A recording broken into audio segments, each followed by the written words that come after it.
अंक 13 श्री भीमराव अण्णा धोंडीबा तापकीर. अध्यक्ष महोदय, आलं उत्तर आलं सर्व आलं. चला. पुणे शहर व पिंपरी चिंचवड शहरामध्ये खरं तर त्या ठिकाणी सौंदर्य प्रसाधनाचा वापर त्या ठिकाणी केला जात असतो झिरवळ साहेब आहेत. आणि असा या सौंदर्य प्रसाधनाचा साठा या ठिकाणी पकडल्यानंतर पिंपरी चिंचवड या शहरामध्ये जो सौंदर्य प्रसाधनाचा साठा जप्त केला तो त्या ठिकाणी पाकिस्तान या शहरातून आलेला होता. खरं तर त्या ठिकाणी आपला पाकिस्तान या देशातून आलेला होता व दाहिरी या भागामध्ये माझ्या मतदारसंघामध्ये जो या ठिकाणी 20 लाख रुपयाच्या 20,72,487 रुपयाचा या ठिकाणी सौंदर्य प्रसाधनाचा साठा जप्त केला. खरं तर हा सुद्धा आपल्या बाहेरच्या राज्यातून त्या ठिकाणी आलेला होता. हा साठा त्या ठिकाणी येत असताना खरं तर त्या ठिकाणी असणारी तपासाची यंत्रणा असेल, सीमा शुल्क विभाग असेल किंवा अन्य तपासन यंत्रणेने तपासणी न करता या ठिकाणी तो आलेला असेल. आणि अशा वेळेस खरं तर या सौंदर्य प्रसाधन साधनाचा जास्त वापर नागरिक त्या ठिकाणी करत असतात.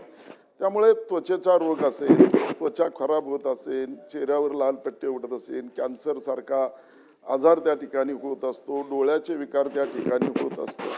आणि या ठिकाणी कोणत्याही प्रकारची तपासणाची त्या ठिकाणी औषध येणारे सौंदर्य प्रसाधन असेल, ही तपासणाची यंत्रणा आपल्याकडे नाही आहे. तर ही यंत्रणा आपल्याकडं सक्षमपणाने उभी करण्यासाठी आपण खरं तर त्या ठिकाणी प्रयत्न करणं अत्यावश्यक आहे. हा साठा जप्त केल्याच्या नंतर आपण सांगितलं गेलं की या ठिकाणी खटला दाखल करण्यात आलेला आहे. तर मी या प्रश्नावर या उत्तरामध्ये या ठिकाणी आपण सांगितल्यानंतर FIR क्रमांक काय आहे, गुन्ह्याची कलम काय आहेत, आरोपींची नावे काय आहेत, अटक झालेली आहे का नाहीत किंवा आपण त्या ठिकाणी वकील नेमलेला आहे का नाही याची सविस्तर माहिती या ठिकाणी मला मिळावी, हा माझा एक प्रश्न असेल. दुसरा प्रश्न माझा असा असेल की शासनाच्या उत्तरात आपण मान्य केलेलं आहे की सौंदर्य प्रसाधनाच्या विक्रीसाठी परवानगी आवश्यकता नाही आहे. खरं तर म्हणजे कोणती व्यक्ती कोणताही गुणवत्ता तपासणी न करता हानिकारक रसायने किंवा हानिकारक या ठिकाणी सौंदर्य प्रसाधन विकू शकते. राज्यातील लाखो नागरिकांच्या आरोग्याशी खेळणारी गंभीर बाब व ही त्रुटी दूर करण्यासाठी परवाना प्रणाली लागू करण्याचा निर्णय आज तागायत आपण घेतलेला नाही. तर आपण हा त्वरित या ठिकाणी घेणार का की जेणेकरून भविष्य काळामध्ये असे कोणतेही सौंदर्य प्रसाधन बाजारामध्ये विक्री करत असताना त्याची परवानगी घेतलेली असेल किंवा या संदर्भामध्ये खरं तर सरकारने याचं समाधानकारक उत्तर देणं अत्यावश्यक आहे. मंत्री महोदय, अतिशय नाही अध्यक्ष महाराज, अतिशय गंभीर प्रश्नावर सन्माननीय तापकीर साहेबांनी या विषयावर चर्चा उपस्थित केली, त्यांचंही मी अभिनंदन करेन. पण मंत्री महोदयांच्या उत्तराच्या अगोदर मंत्री महोदय, खरं तर तो हरी आम्हाला वाचवेल की नाही माहीत नाही, पण नरहरीने आम्हाला वाचवावं. मंत्री महोदयांना माझी स्पेसिफिक या प्रश्नाच्या उत्तरात एक जोडणीची आवश्यकता आहे.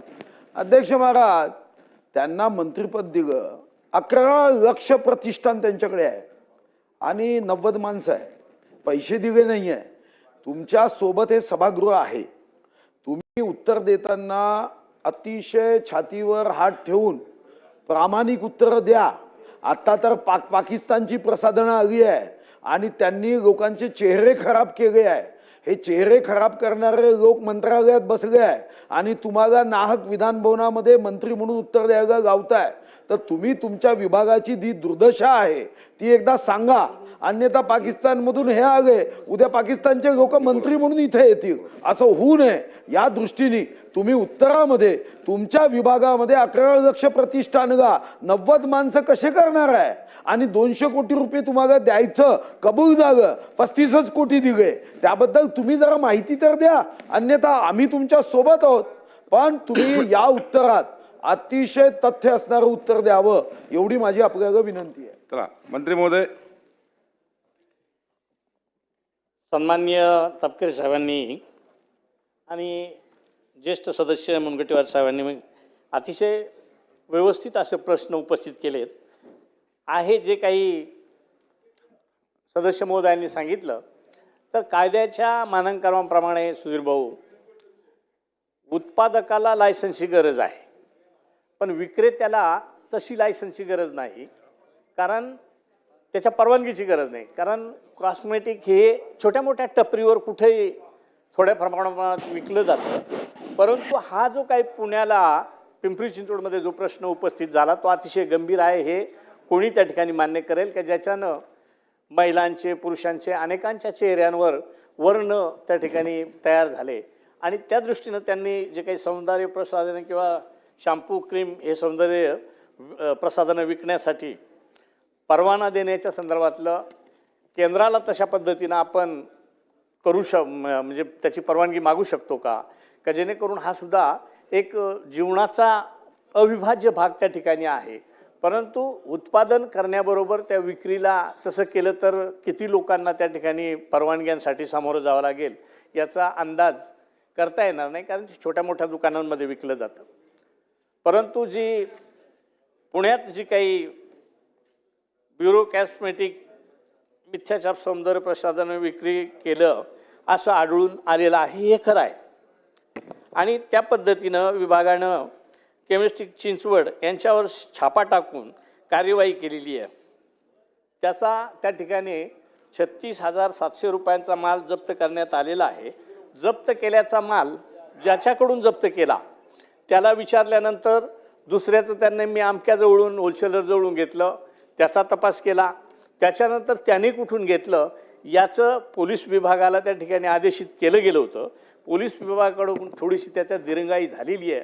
परंतु मी मुख्यमंत्री महोदयांना सांगून एक विशेष त्याच्यावर चौकशी पथक नेमून आणि त्या पद्धतीनं त्याचं नेमकं उत्पादन कुठं केलं गेलं त्याच्यावर म्हणजे कडक कार्यवाही करण्याच्या संदर्भात त्या ठिकाणी आपण निश्चित कार्यवाही करू असं मी या ठिकाणी शब्द देतो. भाऊंनी सांगितल्याप्रमाणे अगदी खरं आहे, कारण ह्या विभागाची गरज किती हे सगळ्यांना आपल्याला माहीत आहे. पण त्याच्यासाठी लागणारं जे काही मनुष्यबळ आहे किंवा त्याच्यासाठी लागणारी जी काही लॅबची व्यवस्था आहे, आज एवढा मोठा राज्याचा विस्तार पाहता अन्न आणि औषध ह्या विभागासाठी फक्त 3च लॅब आहेत. एक छत्रपती संभाजीनगर, नागपूर आणि मुंबई. नाशिक आणि पुण्याचे अंतिम टप्प्यात ते काम आहे आणि म्हणूनच भाऊंनी सांगितल्याप्रमाणे मी 200 कोटीची मागणी प्राथमिक टप्प्यात त्या ठिकाणी मागितली. त्याच्या अगेन्स्ट आपल्याला 35च कोटी मिळालेत. 35 कोटीत जे काही प्राधान्यक्रमाने घ्यायचं होतं त्याचं टेंडर प्रोसेस त्या ठिकाणी केलेली आहे आणि भविष्यात लागणारा निधी जो आहे तो मला आपल्या साक्षीनं सगळ्यांना कबूल केला आहे. त्याच्यामुळं मी त्या ठिकाणी त्याचा पाठपुरावा करून जी काही अपूर्ण अवस्था आहे ती पूर्ण करण्यासाठीचा प्रयत्न करेल. चला भातखळकर साहेब, मग तुम्हाला महोदय, अत्यंत